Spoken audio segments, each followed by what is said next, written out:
我花了4年时间，将病娇反派调教成我的专属小狗。可是，一觉醒来，他又分裂出了另一个和袁叔一样冷血阴郁的人格。明明上一秒，男人还在向我展示自己的狼尾兽耳，并十分粘人的要和我亲亲抱抱，下一秒人格交替，他用刀锋抵着我的脖颈，神色阴晴不定。谁允许你半夜偷偷潜入我的房间？将插画完稿发给甲方后，我合上笔记本，并伸了个懒腰。现在是凌晨1点，我轻手轻脚地打开卧室门，发现里面一片漆黑。本以为沈瑶光已经睡着了，没想到我没走几步就撞入一道熟悉的怀抱。沈瑶光环住我的腰身，一言不发地将脑袋埋进我的颈窝，并深深吸了一口气。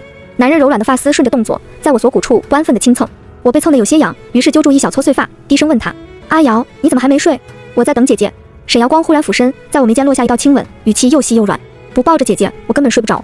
我的脸颊顿时滚烫了起来，不仅仅是受不了沈瑶光的撒娇，还因为他抱得实在有些紧。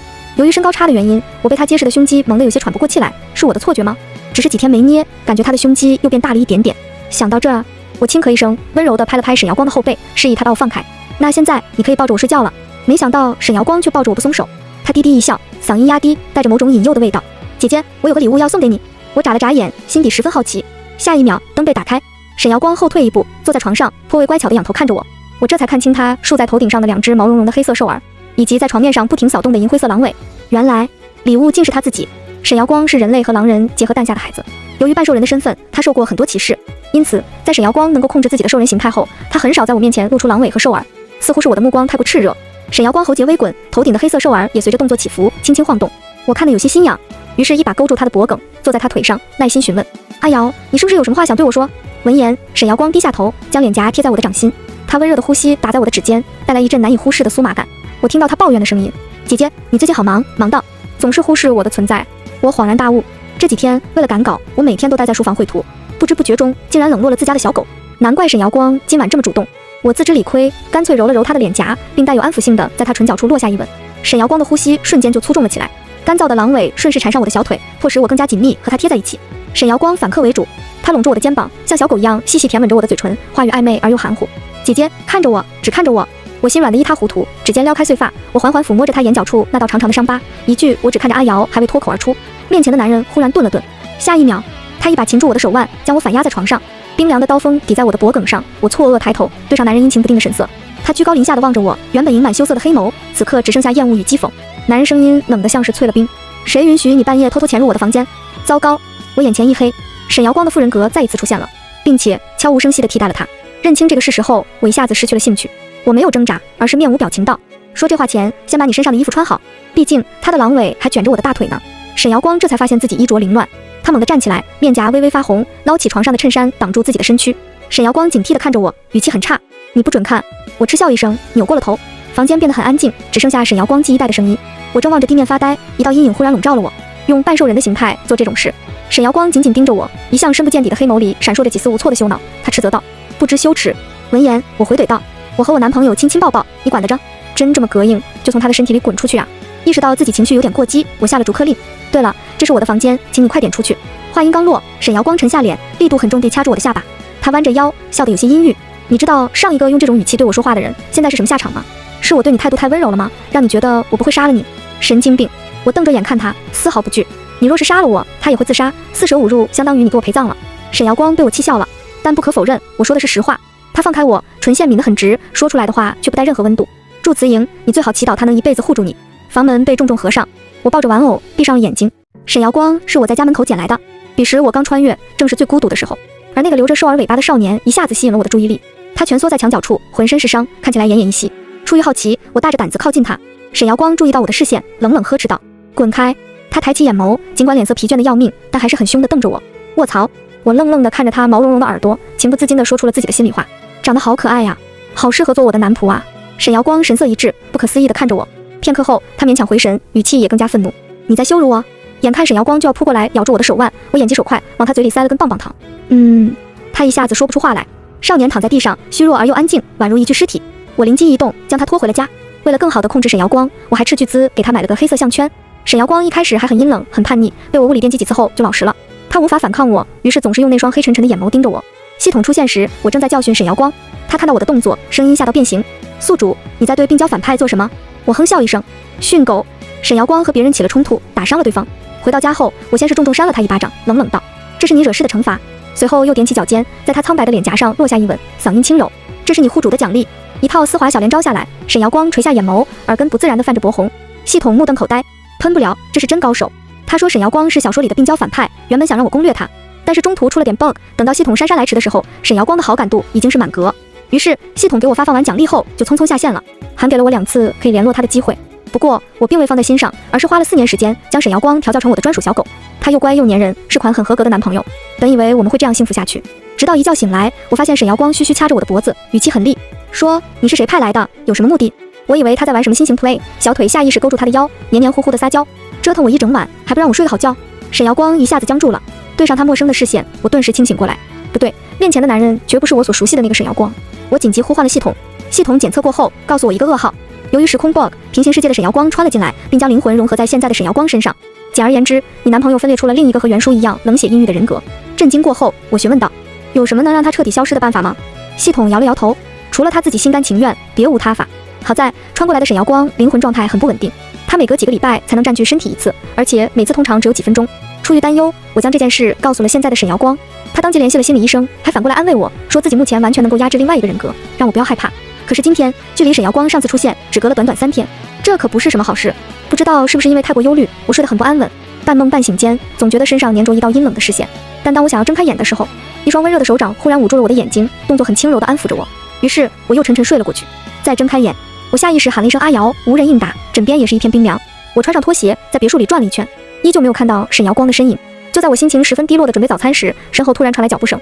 我转过头，看到沈瑶光穿着运动服，正定定地看着我，显然是一副刚跑完步的模样。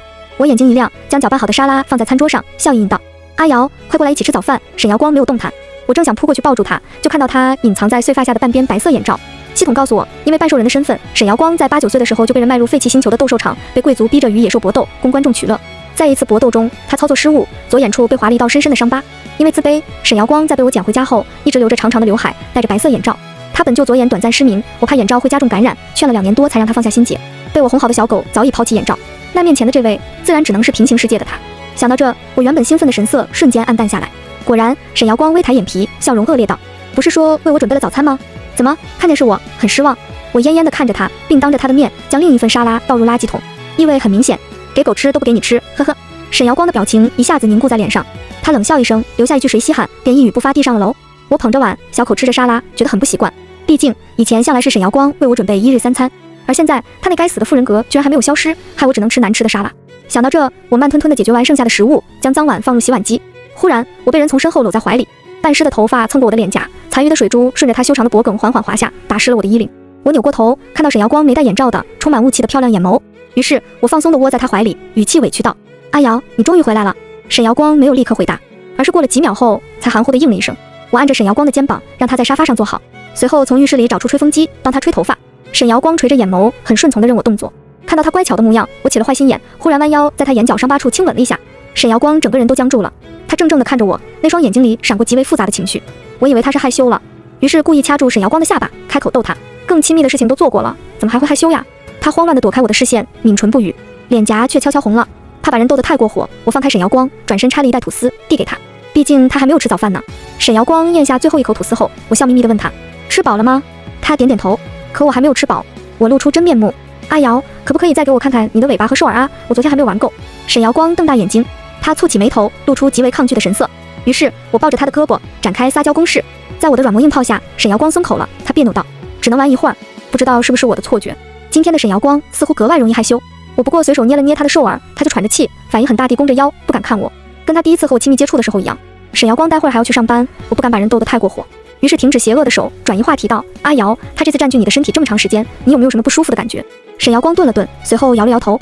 我抱住他，真心实意道：如果他能快点从你的身体里消失就好了。闻言，沈瑶光将头埋在我的颈窝，没有说话，我却感觉他的情绪一下子低落了起来。忽然，沈瑶光将自己的兽耳和尾巴收了起来，他直起身，有些冷淡地推开了我。我要去公司了。我看了眼钟表，确实到了他该上班的时间。在沈瑶光离开后，我也来到了书房进行自己的工作。奇怪的是，我睡完午觉后，发现沈瑶光仍然没有回我早上的信息。以前他就算到了公司，也会摸鱼和我聊天的，难道副人格又占据了他的身体？抱着这个疑问，晚上沈瑶光回来的时候，我站在门口，没有第一时间扑上去，而是仔细打量了一下他。沈瑶光却一把搂住了我的腰，语气软和地喊我姐姐。我顿时放下心来，确认过眼神，他还是我的乖小狗。我问他怎么不回我消息，明明早上给我看兽耳尾巴的时候还那么热情。沈瑶光愣住了，过了一会儿，他语气艰涩，今天太忙了，没来得及看手机。我点点头，没有多想。沈瑶光却追问道，姐姐，那你喜欢早上的我吗？我毫不犹豫地回复他，你什么样子我都喜欢。他默了默，唇角勾起一抹有点勉强的笑容。不知道为什么，沈瑶光有些心不在焉。餐桌上，他频频走神，我喊了他好几遍，他才回神。我蹙眉道，你是不是工作压力太大了？沈瑶光摇摇头，我没管他，吃完饭后就去洗澡了。出来的时候，我听到沈瑶光在打电话，李医生，我想预约下礼拜的心理咨询。情况很不好，我那个妇人格又出来了，而且占据了一整天。沈瑶光看到我后，声音戛然而止，他又说了几句，便匆匆挂断了电话。我有些担心，阿瑶，你还好吗？沈瑶光握住我的手，姐姐不用担心我。我猜测他的忧虑多半来自那个妇人格，于是踮起脚尖摸了摸他的头，安抚道，没事，他只出来了一个晚上，你依旧拥有身体的主导权。沈瑶光低低嗯了一声，忽然他一把将我抱进了卧室。沈瑶光俯身在我脸上落下一个又一个亲吻，他很急切地哀求我，姐姐，你会永远爱我的，对不对？我立刻道，我永远爱你。得到我的承诺，沈瑶光的气息都平稳了很多，他的亲吻逐渐开始变质，带上一种暧昧的色彩。我本来没想阻止，但是想到了昨晚的事情，还是忍不住问道，不会中途换人吧？要是突然变成了妇人格，那我真的会吓死。闻言，沈瑶光有些恼怒地在我锁骨处咬了一口，他恨恨道，姐姐，你在想什么呢？绝无可能。我瞬间放下了心。沈瑶光却像受了刺激一般，动作更加肆意。我求饶道，你冷静点。他轻笑一声，在我耳边很轻地呢喃道，姐姐，不许在床上提别人，我会吃醋的。或许是因为缺乏安全感，沈瑶光这几天格外粘人，恨不得时时刻刻都和我贴贴。我不放心他一个人去看心理医生，于是陪同他一起。这个医生比较注重隐私性，因此我没直接进去，而是站在走廊等他。没过多久，咨询室的房门被打开了，沈瑶光和医生走了出来。李医生看到我，扶了扶眼镜，浅笑道，您的爱人情况恢复得很好，这次无需开药。我怔了怔，心里有些奇怪。沈瑶光却拉着我离开了，他攥着我手腕的力度很重，像是在憋着一股气。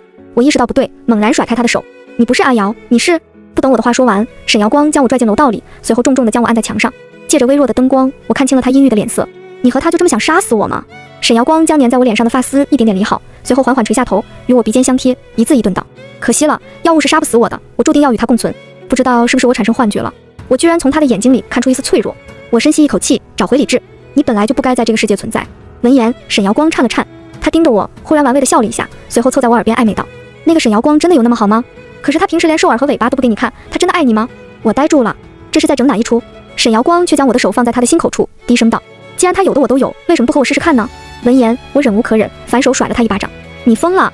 我皱起眉头，我和他之间无需你挑拨离间。沈瑶光抿唇看着我，目光有些受伤，怕他继续发疯，我转头就走。还好他没有继续追上来，不知道是不是因为换季的原因。当晚我发烧了，我下意识喊沈瑶光的名字，却突然想起他一晚上都没回来。也对，现在在他身体里的是妇人格。我强撑着坐起，想给自己灌一杯热水，却头晕得连站都站不起来。就在我决定将就着睡过去的时候，房门突然被人打开了，我看见了沈瑶光熟悉的面容。我欣喜道，阿瑶，你回来了。他却语气凉凉地反驳我，我不是你的阿瑶。浑身的喜悦像是被一盆冷水泼散，我有些失望地用被子盖住自己。沈瑶光意识到我的不对劲，他迟疑道，你怎么了？我不说话，他便走过来掀开我的被子，看到我烧得通红的脸颊，他深吸一口气，又离开房间。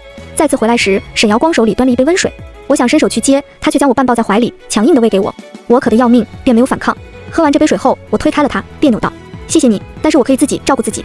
沈瑶光被气笑了，祝慈莹，你没必要和自己的身体过不去。他脸眸脸色稍沉，你也可以把我当成他。我觉得我烧糊涂了，前面那句话还可以理解，后面那句话是什么鬼啊？他跟我玩替身文学呢？沈瑶光却彻底接受了自己的说辞，他先是给我量了量体温，然后又给我贴了个退烧贴，泡了杯退烧药，一套动作行云流水，似乎是真的把自己当成了与我相恋的那个沈瑶光。看着他忙前忙后，我心里泛起奇怪的感觉。退烧药起作用很快，我没时间多想，而是又沉沉地睡了过去。这天过后，沈瑶光妇人格出现的时间越来越长，他不像一开始那样总是对我冷嘲热讽，而是主动帮我打扫做饭，就像平日里沈瑶光做的那样。终于在他又一次帮我手洗衣物的时候，我忍无可忍道，你没必要这样，而且家里有洗衣机。他却垂着眼帘，神色淡淡，我说了，你可以把我当成他。我好抽象，不确定，再看看。我有些无法理解，于是把他的行为告诉了原本的沈瑶光。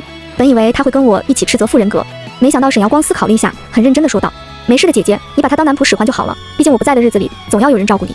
好有道理，我被他说服了。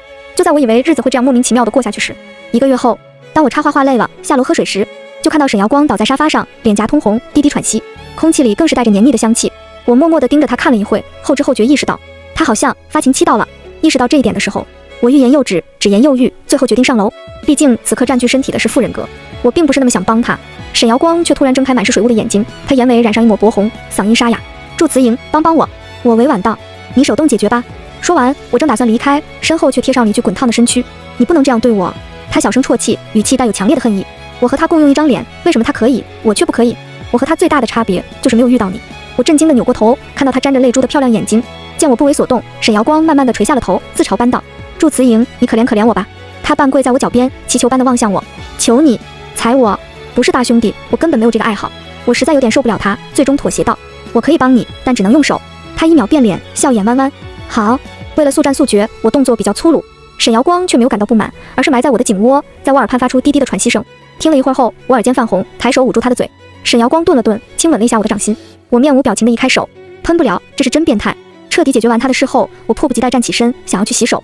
沈瑶光却叫住了我，他语气迷茫：“姐姐。”我人傻了，就这么水灵灵的换人格了。我僵硬地转过身，对上沈瑶光清明的眼。他发觉身体的异样，语气立刻沉了下来：“姐姐，你们刚才在干什么？”我有种当面偷吃被抓的无力感，但是由于他刚刚已经整理好衣服了，因此我决定狡辩一下。我发动技能1，装傻。啊，我一直在画画呀。又立刻发动技能2，转移话题。阿瑶，你脸色好红啊，是不是身体不舒服？沈瑶光本就脑子不清醒，听我一说，思路立刻被我带偏了。他迟疑道：“我好像发情期到了。”我等的就是他这句话，于是立刻凑过去摸了摸他的头，装模作样道：“真的，你身上好烫啊，那该怎么办呢？”沈瑶光用脸颊蹭了蹭我的手心，眼神湿漉漉的：“姐姐，求求你！”我当然无法拒绝他。发情期的沈瑶光精力特别充沛，也远比平时更加缠人，几乎和我寸步不离。在他半夜又一次贴上来后，我揉了揉困倦的眼睛，有气无力道：“答应我，这是最后一次。”他语气又低又柔：“都听姐姐的。”我毫无杀伤力地瞪了他一眼。沈瑶光立刻得寸进尺：“姐姐能不能再给我抛个媚眼？”闻言，我艰难地吐出一句：“别逼我，打你。”他愉悦地轻笑出声。我困得快要合上眼时，沈瑶光忽然僵住不动了。我以为他又在甩什么新把戏，不耐烦地用小腿踢了踢他，他却一把抓住我的脚踝，气息不稳地垂眸看我。祝慈莹，我有些发懵，没听清他在说什么。沈瑶光眼也不眨地盯着我，忽然很温柔地笑了。他换了种叫法，语调十分黏腻：“姐姐。”温热的吐息打在我的耳垂上，我浑身战栗。沈瑶光似乎兴奋极了，他不由分说地握住我的手，与我十指相扣，精力比刚开始还要充沛。我睁大了眼睛：“不是说好最后一次吗？”沈瑶光低下头来，轻咬了一下我的嘴唇，笑得很疯：“我可没跟姐姐说好。”“不是，怎么还带骗人的呀？”我困意都消散了。就这样日夜不分地过了1周，沈瑶光的发情期终于结束了。我当即把他踹下了床，让他未来1个月都别跟我睡在一个房间。沈瑶光抱着被子，很委屈地抬眸看我，神情楚楚可怜：“姐姐不喜欢我了吗？”我揉了揉腰，没好气道：“还不是你索取无度，害得我推迟了1整周的工作。”沈瑶光还在向我撒娇，我却难得强硬，每次都说是最后一次，每次都骗我。说实话，我这次是真的被折腾得有点火大。他以前在发情期也没这么疯啊。没想到沈瑶光抿了抿唇，依然坚持道：“我没骗你，姐姐。”见他还敢狡辩，我打了个哈欠，用抱枕砸他，随口道：“还骗我是吧？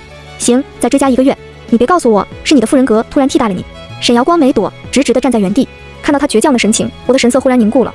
我勒个豆，我只是随口一说啊，不要成真啊。沈瑶光冷着脸不说话，我却结结巴巴道：“不会吧？”他忽然与我对视，幽深的眸底涌动着辨不分明的意味。我和他，姐姐当真分不清吗？毕竟这早已不是第一次了。姐姐，你真的爱我吗？在沈瑶光的3连问下，我和他就这么冷战了。说起来，我和沈瑶光很少吵架，每次一吵就会互不理睬对方好几天。虽然最后都是沈瑶光主动求和，但这次他显然憋着很久的促进，连续3天都没有和我说话。期间反倒是他的副人格趁虚而入。我正坐在沙发上看电影，沈瑶光在一旁剥着葡萄，然后一颗颗的喂给我。我瞥了他一眼，阴阳怪气道：“要不是你，我们怎么会吵架？”他低眉顺眼道：“都是我的错，姐姐不要难过。”副人格这么乖巧，我反而说不出伤人的话了。毕竟有种一拳打在棉花上的无力感。在他又一次将葡萄喂给我后，我咬碎葡萄，掏出了一个我最好奇的问题：“沈瑶光，你喜欢我吗？”他毫不犹豫地点点头，目光病态又痴迷：“很喜欢。”闻言，我更加奇怪：“你喜欢我的理由在哪里呢？”沈瑶光支着下巴，浅笑道：“姐姐，本质上我和他是同一个人，他会对你一见钟情，我自然也会。”他的目光太过专注，带着满满的柔情，我忽然有些不知道该如何回复，于是慌不择路地拿起一颗葡萄塞进沈瑶光嘴里。他猝不及防，眼睛都瞪圆了。难得看到他这么呆萌的模样，我笑了笑。下一秒，沈瑶光快速咽下葡萄，将我即将撤离的指尖卷入他的口中，并用舌头一点点舔舐。他直勾勾地看着我，带着说不清道不明的暗示。我沉默了。现在是白天呢，你别这样。沈瑶光松开我的指尖，挑唇一笑：“姐姐难道不想看我的兽耳和尾巴吗？”该死，他真的很懂得如何拿捏我。我不争气地咽了口口水，想。话音刚落，毛茸茸的狼尾瞬间缠住了我的脚踝。他轻轻一勾，我便失去平衡，不受控制地倒在沈瑶光怀里。清汤大老爷，真的不是我自制力不好，是这男人一直在勾引我呀。事后我的理智又回笼了，于是我拿开沈瑶光放在我腰间的手，艰难道：“我们不能这样，这是错误的。虽然他们是同一个人，但并不是同一个灵魂。我这样做无异于背叛了原来的沈瑶光。”闻言，他抬起指尖，轻轻地抚上我的脸，拇指的指腹压在我的唇瓣上。他低笑道：“姐姐这么喜欢他吗？那你知道他一直想把你囚禁起来吗？”我惊呆了。什么？沈瑶光却不急不缓地凑近我耳边，悄声说了一个别墅地址，缓缓道：“姐姐没意识到吗？他之前的乖巧顺从都是装的，他根本不想你与任何人接触，他只想让你永远属于他一个人。随后，沈瑶光又抬起手腕，给我看他即将愈合的伤痕。他为了独占你，还妄想通过自残的方式让我消失，可惜失败了呢。我摸了摸，冷不丁道：“他的想法不会也是你的想法吧？”沈瑶光顿了顿，他漆黑的眸底闪过一丝欲色，但又很快被压了下去。他仰着脸，亲昵地蹭了蹭我的肩膀，轻声道：“至少我能装一辈子，而他不能。如果不是我偶然发现了这件事，相信姐姐在不久后就要被他关进去了。而且他前几天之所以和你吵架，也不过是想让你对他更愧疚，从而降低对他的警惕心。”说完这两句话，沈瑶光语调微妙地上扬着，蛊惑我道：“反正姐姐只喜欢乖的，既然如此，为什么不用我制衡他呢？”对于沈瑶光的话，我半信半疑，干脆直接去问了他的主人格。没想到男人听完我的话，瞬间僵硬地低下了头。看到沈瑶光的反应，我磨了磨牙，100%肯定他是真的想把我囚禁起来，而之前那副乖巧顺从的模样，只不过是他的伪装罢了。所以我前面4年对他的调教算什么？简直调了个寂寞呀！我恼怒地离开，并有意无意地开始冷落沈瑶光。果然，沈瑶光开始着急了。为了挽留我，他不但恢复到了以前那副乖巧听话的模样，还默认了副人格的存在。很长一段时间里，两人互相吃醋，却又无可奈何。我一开始觉得很刺激，但是时间一长，我忽然觉得有些厌烦了。这两人的占有欲也太强了，每天都要问我1万遍我到底爱谁。最重要的是，我的身子也有点吃不消。花样多了是好事，花样太多那可就是坏事了。于是我提出要和沈瑶光短暂分居的想法。原话是这样的：我想我们都要冷静一段时间。为了让这个想法能够更快实现，我先跟副人格说了这件事。男人撩起眼皮看了我一眼，淡笑道：“我会尊重姐姐的一切想法。”这么好说话。我又跟主人格说了这件事，他捏紧指尖，嗓音压得低低的：“都听你的。”他们这么顺从我，我反而有些愧疚。收拾行李那天，我忽然在卧室里翻出一本日记，处处模仿我的姿态，欺骗他。你很高兴？当然高兴。他很喜欢玩弄我的兽耳和狼尾呢。死贱人男小三，从我的身体里滚出去啊！兄弟，你对我吼什么呀？你要是觉得我当小三不对，把你老婆让给我不就好了？我不就不用当小三了吗？说话这么不要脸，真不敢相信你是我的副人格。可是你老婆很喜欢我，呜呜。这口吻似乎是沈瑶光主人格和副人格的对话。我饶有兴趣地翻了下去，直到看到最后一页。他要离开我们了，合作吗？让他永远独属于沈瑶光，无论是哪一个沈瑶光。他太花心了。我们妄图互相制衡彼此，却忘记他永远喜欢新鲜感，永远只喜欢乖巧粘人的年轻帅哥。把他关起来就好了，让他的眼睛里只容得下我们。那么，先给他一个难忘的夜晚吧。记住，祝慈莹永远属于沈瑶光，祝慈莹永远属于沈瑶光，祝慈莹永远属于沈瑶光。看到这里，我的心情也从稀稀到不稀稀。忽然，身后传来很轻的脚步声，我咽了口口水，想要回头，却忽然被身后的男人用黑布捂住了眼睛。沈瑶光搂住我的腰，手指暖媚的在我腰侧画圈，呼出的气息阴冷而又黏腻。姐姐，猜猜我是谁？他顿了顿，带着微妙的笑意补充道：“如果猜错的话，会有惩罚哦。所以姐姐可要想好了呢。”番外，沈瑶光副人格视角。因为半兽人的身份，沈瑶光从小备受歧视，别人的童年是甜品鲜花游乐场，唯有他在无尽的斗殴厮杀中长大。沈瑶光16岁的时候逃离了噩梦般的斗兽场，但是很快他又被人抓了回去，继续折磨。20岁那年，沈瑶光杀光了斗兽场里的所有人，成了星际1级通缉犯。在他逃亡路上，飞船发生故障，沈瑶光本来以为他要死了，没想到一睁眼，他的面前竟然躺着一个女人，几乎是条件反射。沈瑶光重重掐上了他的脖颈，本以为他会害怕，没想到他丝毫不惧地勾住了他的腰，还胆大包天地朝他撒娇。他第一次在别人的目光里感受到这么直白的爱意。沈瑶光不受控制地低下头，想要和他亲近，却在下一秒又昏了过去。反复几次后，他终于搞清楚状况，原来自己穿到了平行世界的另一个沈瑶光身上，而那个名为祝慈莹的女人是沈瑶光的女朋友，并不是他的。意识到这一点后，他心中那点微妙的喜悦忽然消散了。于是他开始阴暗地盯着祝慈莹，阴暗地观察着这对小情侣的一举一动。沈瑶光不屑一顾地想，像他这种自卑又厌世的半兽人，真的能拥有真挚的爱情吗？答案显然亦是否认的。可是很快，沈瑶光就发现自己错了，祝慈莹好像真的很爱另一个沈瑶光。明明上一秒还在巧笑倩兮地和他调笑，发现人格调换后，他立刻用那双漂亮眼睛冷冷地看着他。沈瑶光的心都被他寒凉的目光刺痛了。于是他做出了此生最疯狂的一个决定，他摘下了那个掩盖自己弱点的眼罩，伪装成另一个沈瑶光。随后他近乎是贪婪地从身后拥住了祝慈莹。他怜惜地吻落在他眼角处的伤疤上时，他浑身战栗，兴奋得快要发疯，同时极度的快要发疯。他们明明是同一个人，不是吗？凭什么这个沈瑶光就能被天使般的祝慈莹拯救，而他要用白色眼罩来遮掩那道丑陋的被所有人嘲笑的疤痕？既然他可以，那他们共用着同一张脸，共用着一个身躯，他是不是也可以？沈瑶光决定了，他要代替他。不过这段美梦并没有持续很长时间，祝慈莹最后还是看出来了。沈瑶光能感受到他想让自己消失，于是他半跪着吻上他的指尖，近乎卑微道：“让我主动消失之前，至少要给我一点甜头吧。”祝慈莹答应了，他用对待原本的沈瑶光的方式，甜蜜地对待了他。沈瑶光想，他真的没有遗憾了，他绝不会让他陷入两难的境地，绝不会强加给他必须抉择的压力。他尊重他的每一个选择，即使被舍弃的那个人是他，他也毫无怨言。但很快，他发现自己错得彻彻底底，在爱情面前，根本没有人能够这么大度，更何况沈瑶光本来就是个自私至极的人。祝慈莹到底喜欢谁？这不重要，重要的是要把他抢过来。他臣服于他，自然也希望他永永远远的属于自己，从此再也不分离。全文完。